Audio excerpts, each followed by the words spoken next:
That actually brings me into my next topic I wanted to talk about was shops. A lot of, again, places like where I am, the closest shop for me to go to, Plastow Army Navy, is in Plastow, which is about an hour away from where I am. I could drive all the way down to another place, Paintball Wizard in Mass, and that place has a little bit more variety, but again, it's further away, and I'm in New Hampshire, and then I also have to pay sales tax on top of all of that. So it's very important to support your local shop.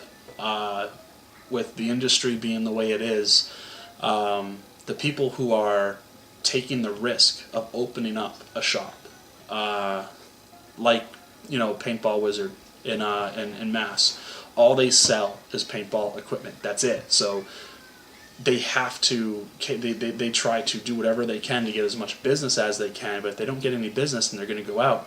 And then the few people who may go there loyally on a regular basis are now having to go online. I mean, nothing against online, but there's something different about going into a shop. The customer service that you get from the people that are working in the shop is a heck of a lot better than no customer service that you would get online. Sometimes online has better deals. From my experience with the stuff that I buy, it's no better. I mean, it all depends on what you're purchasing and why you're purchasing it. But in my opinion, you should really support your local shop. And I mean, since I started playing paintball again back in August, I've gone to Plastow Army Navy probably 3 times. But when I go there, I'm spending probably a good amount of money, but I'm only going there 3 times over the course of 6 months. So you should find a shop that you like and dedicate your business to them, but only go there when you need to. And then, the little things, for example, my paint, I have to go somewhere else, so that's one thing. But my clothes, my marker, when I need to get it serviced, if I want to look at goggles, if I want to look at maybe a new pair of pants, instead of having to rely online, I just go down there. I'll take a day, take the family down, we'll hang out, spend money, and but then they might not see me for another 3 months.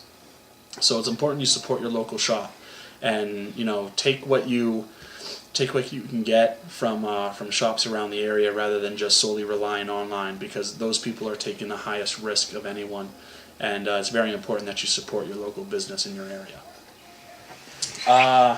Real quick, one of the biggest, not real quick, but one of the biggest money savings is markers. Again, when I started playing up again, the people that I was talking to, they own 5-6 markers. It's ridiculous. They're spending all this money on different markers that pretty much all do the same thing when it comes down to it. I mean, I'm in the smartphone industry.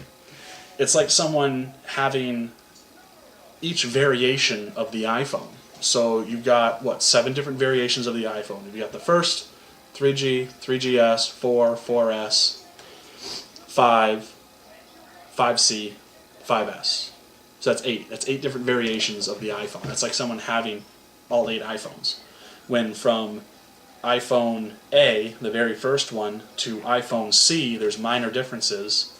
And then from iPhone C to, say, iPhone D, there's probably a bigger difference. There's no reason to have all of those markers, not if they all do the same thing. But it's important to know what style player you want to be before you buy your marker in order to save money. If you're going to be a woods ball player, if you're going to be a scenario player, then try to get a marker that's going to suit that style. If you want to go for a mil-sim style look, then spend the money on a mag-fed marker, because some mil-sim scenarios only require mag feed. If you're playing where I play, which is a heavy wooded area, then you don't want a marker that's purple and yellow that's going to stick out. Granted, those types of markers are great, they fire great, they're reliable, but they're expensive, and that's again the reason for the video. Not trash talking companies, I'm simply talking about how to conserve your money and be smarter with your money without spending as much. So real quick, like my wife, this is her marker. Barrel's not on it, but it's a basic semi-automatic marker with a halo hopper. $90 at Dick's. It's a Tippmann or Griffin or whatever you want to call it. It's a Tippmann brand. So it's going to be reliable, and she likes it because it's red. So she likes the big bright marker, which is great. But it's reliable, and that's all that matters. But this was only $90. Perfect. For me, camo, decent set of goggles. These are mine. These are my wife's. So I kind of require a little bit more, of a little bit more extreme of a weapon. This is my TM15 LE, black with the Rap 4 barrel. BT rip clip with low profile hopper. So I also have the tactical cap to go along with it. This suits my play style. This is what I like. I like the fact that it's similar to a real firearm, which is nice, a real rifle. And that's what I like. I like the Picatinny rails, being able to put on the accessories. That's me. That's my style of play. Not all people are like that. Then I run a remote line. So again, not everybody is the same. It's important that you find out who you are as a player before you start going out and spending money on markers.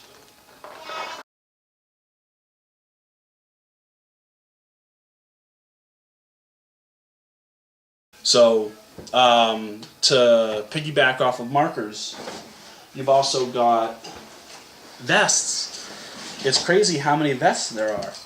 This is my Tippmann vest. Simple. $100. Goes over my shirt. I'm a big guy, so it fits. That's always a plus. But I see vests for $150, $200. I don't need it, but some other people might. But again, it's important. You need to know what type of player you're going to be. If you're skinnier, you're faster. Obviously, you don't want a big vest. You just want a harness with a couple pods on each side, like my wife does. She doesn't require a giant vest like that. So it all comes down to, before you start investing all this money into something, and then all of a sudden you're like, wow, I really don't need these pants. I really, I just want to wear jeans and a t-shirt with, a harness and a set of goggles that don't fog. Then you're obviously going to get off real cheap. You might get shot because you might not blend into the background, but that's just my opinion. Goggles is another thing. When I first started playing again, I had these, these basic Tippmann goggles. I got them for free. Not these ones, but the camo ones, the ACU ones. But they fogged up like crazy. Within 10 minutes of putting them on, fog started to appear on the lenses. So I went. I had to drive a while to get these, the Proto Axis. So I drove all the way to Mass and paid sales tax, but that was because that was the only place that had these goggles. I specifically got them because of the HD lenses and the shape. They cover my entire face. Everyone's probably going to be like, oh, why don't you get the ions or whatever? I tried on the ions. See this? They don't cover that. So that's very important to me. It's my face. Even though it's fat, my face is important. And the ions just don't cover it. These cover it just fine. Which makes me even more upset is the new goggles that just came out, which look sick. Looks like they won't cover my face either. So bigger people like me, unfortunately, are limited. However, I was able to put in, I don't know if you can see it, but I put in a fan with my battery pack right here, AAA's. So that even helps even more. I got my own little personal defogger. So that was obviously more money than these, but these, my wife didn't have a problem with these. She did have a little bit of a problem with fogging, I guess, and I asked her if she wanted to spend the money on something like this. Some of the goggles you can customize colors and stuff, so she was kind of into that. So she'll probably do that just to get a good quality goggle where you don't have to replace the entire goggle after so long, because the lens, after getting hit in the face so many times, the lens becomes weak. So, but there are no replacement lenses for these, so we'd have to spend a whole new pair, have to buy a whole new pair of goggles. Where these, this pull out, for the exception of the lens, this will last for, depending on the person. It all depends on, your wear and tear. But once the lens, once the integrity of the lens becomes compromised, you can simply switch out the lens without having to buy a whole new set, which is one reason why I bought them. So that's really all I have to say, is just to make sure that you're spending your money wisely. You're not frivolously spending money on things that you don't necessarily need. If you're first going to start to get into the sport, then you definitely want to watch some YouTube videos. There's plenty of YouTube videos out there of people playing. If you're a speedball person, then you need to get your gear to catered around speedball. If you're going to be a woods ball person, then you want to get your gear catered around woods ball. It all depends on the person and your finances that are available. I'm married, so you can imagine how pissed off my wife was when just this last summer I was like, you know what, I want to get back into paintball. I tore my MCL playing football, and it's pretty much fully recovered, but I didn't have a hobby, so I chose an expensive hobby. That didn't make her too happy, but the fact that I'm happy makes her happy, and now I can actually include her, so she's going to be playing with me a little bit too.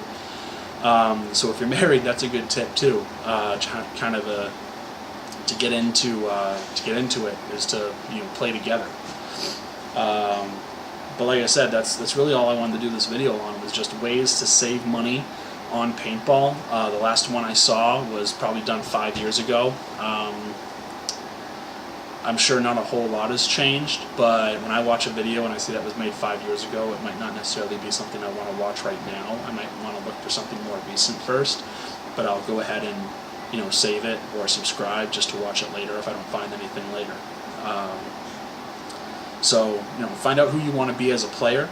Find out what style of play, whether you want to play speedball or airball, or woods ball or scenario, or military sim, whatever it is that you want to play, you want to figure that out first. And if you have no idea what you want to play and you're younger, and you can always change that later on, and you don't have a job, or if you're relying on a part-time job and you're in school, then go with the cheapest option, definitely. It's not a popularity contest. It doesn't matter what you're wearing. Everybody can get shot the same. So, cool. Hopefully you guys, this helped some of you people who are looking to get back in or looking to get into the sport. Great sport. Love it. You can go to a field where you don't know anybody, like I did back in August. The first paintball event that I went to was a scenario event at OSG with hundreds of other players, and literally within 10 minutes of getting registered, getting geared up, I started talking to people on the same team as mine, and we played together for the rest of the day. So it's a great community. Everybody tries to look out for one another, and at least up here, I don't know how it is anywhere else, but again, I hope this helped some of you people who are looking to get in or get back into the sport, and trying to save a little money. I hope I helped you.